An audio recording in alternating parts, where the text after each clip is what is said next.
નમસ્કાર. ચલો આજે આપણે ભગવદ્ ગીતાના ચોથા અધ્યાયમાં ડૂબકી મારીએ. આ અધ્યાય છે ને એ કર્મ અને જ્ઞાનના સંબંધ વિશે છે. કેવી રીતે સાચી સમજ સાથે કામ કરવું એનું રહસ્ય ખોલે છે. તો ચાલો આની ઊંડાઈમાં ઉતરીએ અને સાથે મળીને સમજીએ. તો આજના આપણા આ વિશ્લેષણમાં શું છે? સૌથી પહેલાં તો આપણે કર્મ અને જ્ઞાનના પાયાને સમજીશું. પછી એક બહુ જ ચર્ચિત વિષય વર્ણ વ્યવસ્થા એના પર એક નવો દૃષ્ટિકોણ જોઈશું. ત્યાર પછી જીવનના 4 તબક્કાઓ એટલે કે આશ્રમો વિશે વાત કરીશું. અને છેલ્લે જ્ઞાનની એ અદ્ભુત શક્તિ વિશે જાણીશું જે આપણને અંદરથી શુદ્ધ કરી શકે છે. સારું, તો ચાલો શરૂ કરીએ આપણા પહેલા મુદ્દાથી. આ અધ્યાય એક ખાસ યોગની વાત કરે છે, જ્ઞાન કર્મ સંન્યાસ યોગ. આ નામ કદાચ થોડું અઘરું લાગે, પણ એનો અર્થ બહુ જ સીધો છે. એ આપણને શીખવે છે કે જ્ઞાન કર્મ અને ત્યાગને કેવી રીતે એકસાથે સાધવા. ચાલો એને બરાબર સમજીએ. તો આ જ્ઞાન કર્મ સંન્યાસ યોગ છે શું? જુઓ, આને આપણે 3 સિમ્પલ સ્ટેપ્સમાં સમજી શકીએ. પહેલું, સાચું જ્ઞાન મેળવવું. બીજું, એ જ્ઞાન પ્રમાણે કામ કરવું. અને ત્રીજું, અને આ સૌથી મહત્વનું છે, કામ કર્યા પછી આ મેં કર્યું એવો જે ભાવ આવે ને એ અહંકારને છોડી દેવો. એકદમ સરળ ઉદાહરણ લઈએ. એક ડૉક્ટર ઓપરેશન કરે છે, બરાબર? પહેલાં એ જ્ઞાન મેળવે છે, પછી એ જ્ઞાનથી ઓપરેશન કરે છે. પણ ઓપરેશન સફળ થાય ત્યારે એ એવું નથી વિચારતો કે મેં જ બચાવ્યા. ના, એ તો માત્ર પોતાનું કર્તવ્ય નિભાવે છે. બસ આ જ છે કર્તાપણાના ભાવનો ત્યાગ. આ જ સાચો સંન્યાસ છે. અને આ ભાવને ગુણવંત શાહે કેટલી અદ્ભુત રીતે પકડ્યો છે. એમનું વાક્ય જુઓ, સંન્યાસ એટલે મૃત્યુને મહોત્સવમાં ફેરવી નાખવા માટેની સાધનાની ચરમસીમા. વાહ! મતલબ કે જ્યારે તમે કર્તાપણાનો ભાવ છોડી દો છો ત્યારે જીવન મૃત્યુનો ભય પણ જતો રહે છે. બધું જ એક ઉત્સવ બની જાય છે. શું ઊંડી વાત છે! ચાલો હવે એક એવા ટોપિક પર વાત કરીએ જે હંમેશાથી ખૂબ જ ચર્ચાસ્પદ રહ્યો છે અને જેના વિશે ઘણી ગેરસમજો પણ છે. હા, હું વાત કરું છું વર્ણ વ્યવસ્થાની. પણ ગીતા શું કહે છે આ વિશે? શું એ જન્મ આધારિત વ્યવસ્થાની વાત કરે છે કે પછી એનો અર્થ કંઈ જુદો જ છે? ચાલો ઊંડા ઉતરીને તપાસ કરીએ. અહીં ભગવાન શ્રીકૃષ્ણ બહુ સ્પષ્ટ શબ્દોમાં કહે છે. શ્લોકમાં કહ્યું છે કે ગુણ ને કર્મના ભેદે સર્જા મેં 4 વર્ણે.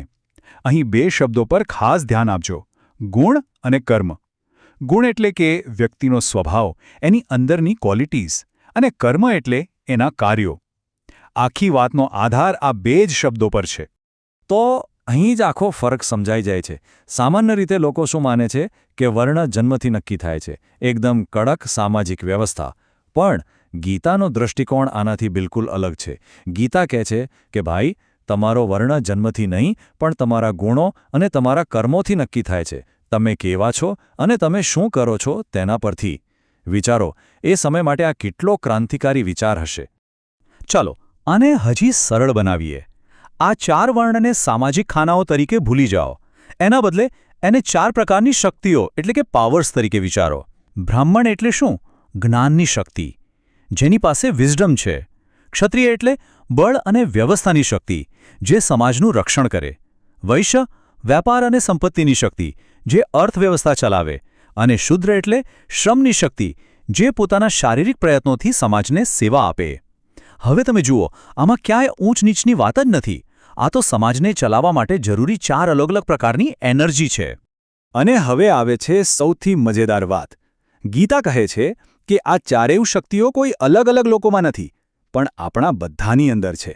હા, એક જ વ્યક્તિમાં. વિચારો, જ્યારે તમે કોઈ નવી બુક વાંચો છો કે કંઈક શીખો છો ત્યારે તમે બ્રાહ્મણ છો.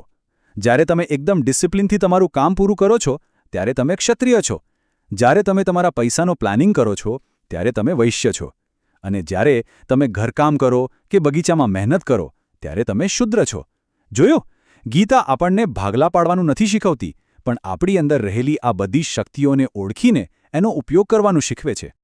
તો આપણે જોયું કે આપણી અંદર આ બધી શક્તિઓ છે, પણ આ શક્તિઓનો ઉપયોગ ક્યારે અને કેવી રીતે કરવો એના માટે પણ એક સુંદર વ્યવસ્થા છે.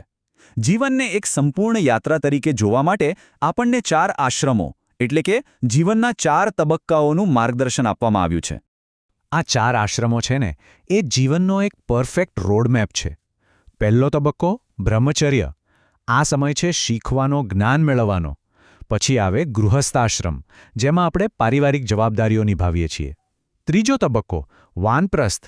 હવે ધીમે ધીમે દુનિયાવી જવાબદારીઓ ઓછી કરીને પોતાના માટે આત્મચિંતન માટે સમય કાઢવાનો. અને છેલ્લો તબક્કો છે સંન્યાસ, જ્યાં બધી આસક્તિઓ છોડીને પરમ શાંતિની શોધ થાય છે. અને આ કોઈ જૂની પુરાણી વાત નથી. આજે પણ આ એટલું જ રેલેવન્ટ છે. આ આપણને વર્ક લાઈફ બેલેન્સ શીખવે છે. પહેલાં શીખો, પછી કામ કરો અને છેલ્લે રિટાયર થઈને પોતાના માટે જીવો. કેટલું લોજિકલ છે.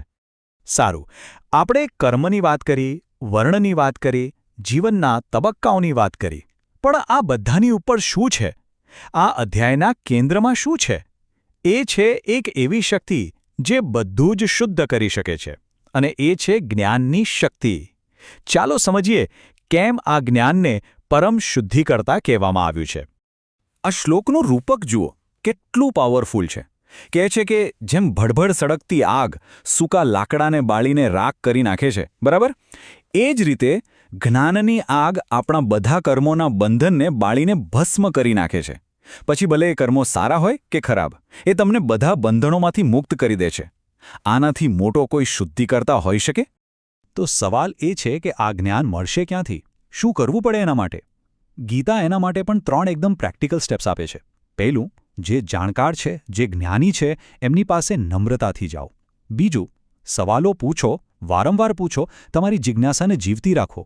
અને ત્રીજું, જેમણે સત્યને અનુભવ્યું છે એમની સાથે ચર્ચા કરો, સંવાદ કરો. મતલબ કે સાચું જ્ઞાન માત્ર ચોપડીઓ વાંચવાથી નહીં, પણ નમ્રતા, જિજ્ઞાસા અને સાચી સંગતથી મળે છે. અને આ જ્ઞાન મેળવવાનો ફાયદો શું? વેલ, એના ફળ તો ગજબના છે. પહેલી વાત, આ જ્ઞાન દુનિયાની કોઈ પણ ભૌતિક ભેટ કરતાં મોટું છે. બીજું, જે વ્યક્તિ આ જ્ઞાન મેળવે છે એ પોતાની ઇન્દ્રિયો પર કાબૂ મેળવી લે છે. અને એનું પરિણામ શું આવે? પરમ શાંતિ. મનમાં જે હજારો શંકાઓ હોય છે ને, એ બધી દૂર થઈ જાય છે. અને છેવટે એ વ્યક્તિ કર્મના દરેક બંધનમાંથી આઝાદ થઈ જાય છે. એના પર કોઈ કર્મની અસર થતી નથી. તો આખા અધ્યાયનો સાર શું છે? એ આપણને ખાલી રસ્તો નથી બતાવતો, પણ આપણા હાથમાં એક શક્તિશાળી હથિયાર પણ આપે છે. જ્ઞાનની તલવાર. એક એવી તલવાર જે મનની દરેક શંકાને કાપી શકે છે. તો હવે સવાલ આપણા માટે છે કે આ તલવારનો ઉપયોગ કરીને આપણે આપણી કઈ શંકા પર સૌથી પહેલો ઘા કરીશું?